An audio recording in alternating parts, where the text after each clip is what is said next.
নমস্কার, দুপুর 12টার খবর দিনভর নিয়ে আমি অতনু রয়েছে আপনার সঙ্গে। চেক করে দেখছিলাম খোলা আকাশের নিচে আমাদের এই বুলেটিন। আমি একটু শেড বেছে নিয়েছি। এখন তাপমাত্রা কত? এখন সেক্টর 5-এ 37 ডিগ্রি সেলসিয়াস, যা 39 বা 40-এর কাছাকাছিও হয়ে যেতে পারে আজ, কাল, আগামী বুধবার, এই 3 দিনে। তো হাওয়া অফিস কি বলছে, আবহাওয়ার খবরে তো নজর থাকবেই। তবে প্রথম খবর রাখতে হবে দিল্লির। তার কারণ দিল্লিতে মোদি 3.0। এনডিএ সরকারের মন্ত্রীরা শপথ নিয়েছেন। তৃতীয়বারের এনডিএ সরকারের সেই মন্ত্রীদের নিয়ে আজ বৈঠক বিকেল 5টায়। কে কোন মন্ত্রিত্ব পেতে পারেন, কে কোন পোর্টফোলিও পেতে পারেন জানবো। নয়াদিল্লি থেকে আমার প্রতিনিধি মৈত্রী সরাসরি আমার সঙ্গে রয়েছেন। মৈত্রী, এখনো পর্যন্ত আমরা কি খবর পাচ্ছি, কে কোন পোর্টফোলিও পেতে পারেন?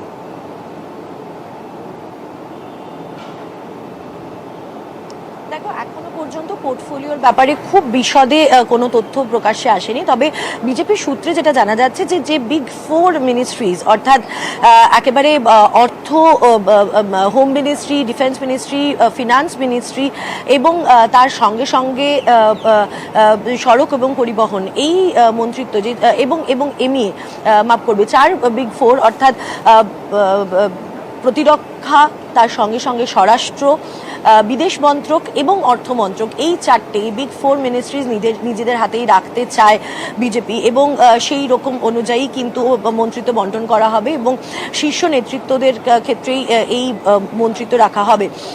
এখনো পর্যন্ত সূত্র মারফত যেটা খবর পাওয়া যাচ্ছে যে স্বরাষ্ট্র মন্ত্রক এবং প্রতিরক্ষা মন্ত্রকের খুব বেশি রদবদল হওয়ার সম্ভাবনা এখনো পর্যন্ত নেই। তবে চূড়ান্ত সিদ্ধান্ত জানা যাবে ক্যাবিনেট বৈঠকের পরে। অন্যদিকে একদিকে যখন টিডিপি তরফ থেকে সড়ক ও পরিবহন মন্ত্রক চাওয়া হয়েছে, অন্যদিকে জেডিইউর তরফ থেকেও কিন্তু গ্রামোন্নয়ন মন্ত্রক তারা চাইছেন।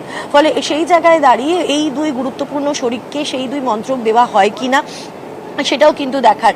তবে মোটের ওপর যেটা জানা যাচ্ছে যে মূল যে মন্ত্রিত্ব রয়েছে, অর্থাৎ মূল যে বিগ 4 মিনিস্ট্রিজ রয়েছে, সেটা বিজেপি নিজেদের হাতেই রাখবে। অতনু, ওইটাই, অর্থাৎ সেই রাজনাথ, অমিত শাহ, নির্মলা সীতারামন, এই 3 জন তো রয়েছেন মন্ত্রিসভায়। সুতরাং সেখানে কোনো রদবদলের সম্ভাবনা হয়তো সেভাবে নেই। এখন দেখার যে এই জেডিইউ আর টিডিপিকে কোন কোন মন্ত্রক দেওয়া হয়। আরও একটা গুরুত্বপূর্ণ দিক রয়েছে, জগৎ প্রকাশ নাড্ডা, তিনি এবার মন্ত্রিসভায়। তো স্বাভাবিকভাবেই এক দল এক পদ, এই নীতিতে বিশ্বাস করে বিজেপি, ভারতীয় জনতা পার্টি। সেক্ষেত্রে নিশ্চয়ই আর ভারতীয় জনতা পার্টি সর্বভারতীয় সভাপতি হিসেবে জগৎ প্রকাশ নাড্ডা থাকতে পারছেন না। সেখানে কোন কোন নাম ভাসছে?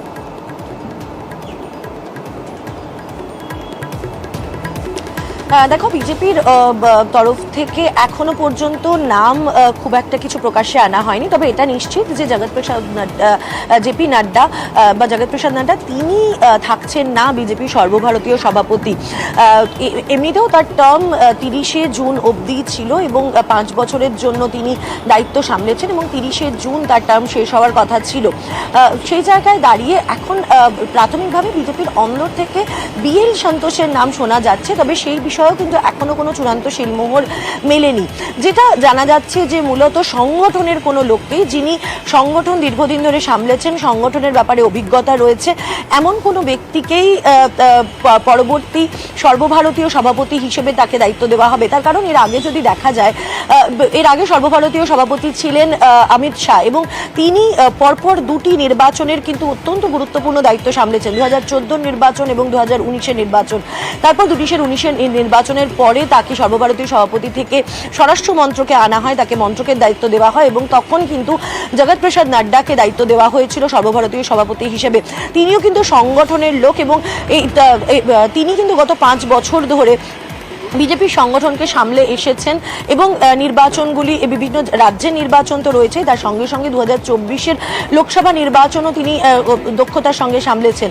ফলে সেই জায়গায় দাঁড়িয়ে বিজেপির অন্দরের থেকে যেটা বলা হচ্ছে যে এমন কোনো লোক যারা এই লেগাসিকে কন্টিনিউ করতে পারবে, অর্থাৎ অমিত শাহ, জেপি নাড্ডার মতো যে লেগাসি রয়েছে, সেই লেগাসিকে যারা এগিয়ে নিয়ে যেতে পারবেন এবং তিনি সংগঠনের লোক হবেন, এমন কাউকেই বাছা হবে এবং সেই নাম কিন্তু অল্প কিছুদিনের মধ্যেই প্রকাশ্যে নিয়ে আসবে বিজেপি কেন্দ্রীয় নেতৃত্ব।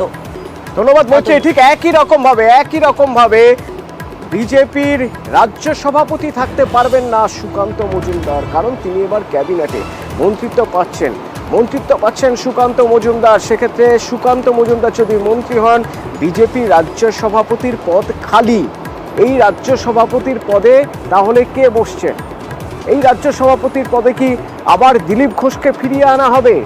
সে জল্পনা যেমন রয়েছে, শ্রমিক ভট্টাচার্যের নাম এবং আরও একজন সাংসদের নাম রয়েছে।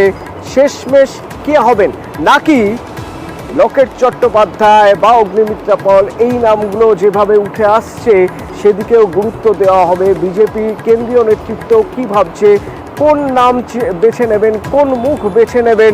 2024-এর পর আর 2 বছর রয়েছে, 2026 বিধানসভা ভোট। সেই বিধানসভা ভোটের কথা মাথায় রেখে কোন মুখ বেছে নেবেন বিজেপির কেন্দ্রীয় নেতৃত্ব?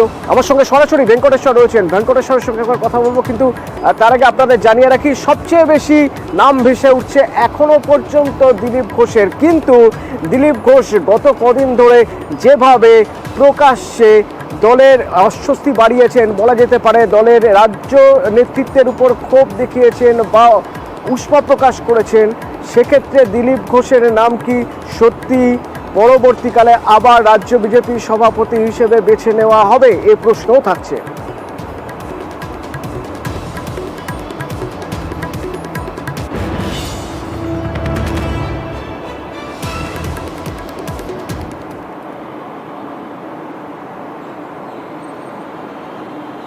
এদিকে আরো একটি গুরুত্বপূর্ণ খবর, জাতীয় রাজনীতিতে প্রভাব বাড়াতে চাইছে তৃণমূল, আর সে কারণেই আন্দোলনকারী কৃষক যারা, সেই আন্দোলনকারী কৃষকদের পাশে এবার তৃণমূল সাংসদদের একাংশ, তৃণমূল সাংসদদের একটা টিম। আবির প্রতিনিধি আমার সঙ্গে রয়েছেন, আবিরের সঙ্গে একবার কথা বলবো। আবির, কিভাবে তারা পাশে দাঁড়াচ্ছেন, কিভাবে কাজ করবে এই টিম? দেখো, কৃষক আন্দোলনের সময় এর আগেও তৃণমূল কংগ্রেসের তরফ থেকে তাদের সঙ্গে বারবার ধরে যোগাযোগ করা হয়েছে। তৃণমূল কংগ্রেস যে তাদের পাশে রয়েছে এই সংক্রান্ত বার্তাও বারবার ধরে দেওয়া হয়েছে। এবং তুমি জানো, একটা সময় কৃষক আন্দোলনের নেতা রাকেশ টিকায়েত তিনি এসব তিনি কথা বলেছেন তৃণমূল কংগ্রেস নেতৃত্বের সঙ্গে।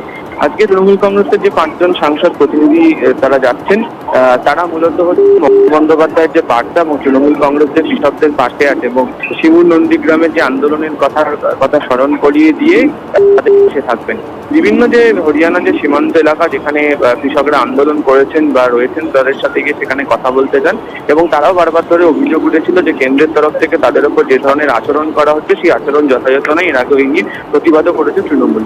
বর্তমান পরিস্থিতিতে দাঁড়িয়ে যেহেতু নতুন কেন্দ্রীয় সরকার গঠন করা হয়েছে এবং সরকার যে ধরনের দাবি রেখেছেন, সেই ধরনের দাবির ক্ষেত্রে যৌক্তিকতা যে রয়েছে সেই প্রসঙ্গ মনে রেখেই পাশে থাকছি এই বার্তা দেওয়ার জন্যই প্রতিনিধি দলের সেখানে আজকে যাওয়া। ধন্যবাদ। ভোট মিটতেই আবার ভোট, তবে সব জায়গায় নয়। 4টি বিধানসভা কেন্দ্রে উপনির্বাচন হবে 10ই জুলাই। আরো বিস্তারিত জানবো, আমার সঙ্গে সরাসরি রয়েছেন প্রতিনিধি সম্রাট। কোন কোন বিধানসভা আসন এবং সেখানে কেন পুনর্নির্বাচন হচ্ছে? দেখো, যেটা নির্বাচন কমিশনের তরফে জানানো হয়েছে, রাজ্যের 4টি বিধানসভা আসনে ফের পুনর্নির্বাচন হবে 10ই জুলাই। এবং যে আসনগুলিতে পুনর্নির্বাচন হবে তা হচ্ছে রায়গঞ্জ, রানাঘাট দক্ষিণ, বাগদা ও মানিকতলা। মূলত রায়গঞ্জ, রানাঘাট দক্ষিণ ও বাগদা এই 3 বিধানসভায় 3 বিধায়ক পদত্যাগ করেছিলেন। রায়গঞ্জে কৃষ্ণ কল্যাণী পদত্যাগ করেছেন, রানাঘাট দক্ষিণে মুকুটমণি অধিকারী পদত্যাগ করেছেন, বাগদায় বিশ্বজিৎ দাস পদত্যাগ করেছেন এবং মানিকতলায় সাধন পাণ্ডে মারা গেছেন। এই 4টি আসনে পুনর্নির্বাচন হবে। নির্বাচন কমিশনের তরফে বিজ্ঞপ্তি জারি করা হয়েছে। 10ই জুলাই হবে ভোট গ্রহণ, 13ই জুলাই হবে গণনা এবং এই নির্বাচনের জন্য বিজ্ঞপ্তি জারি হবে আগামী 14ই জুন। ধন্যবাদ। কসবায় শূন্যে গুলি ছোড়া হলো, বোমাবাজি করা হলো, অভিযোগ উঠছে গোষ্ঠীদ্বন্দ্বের। ঠিক কি হয়েছিল অন দ্য স্পট থেকে আমার প্রতিনিধি থাকবেন, জানাবেন এবং যাদের যাদের বিরুদ্ধে অভিযোগ উঠছে তারাই কি বলছে জানাবো। বিরতির পর সঙ্গে থাকুন।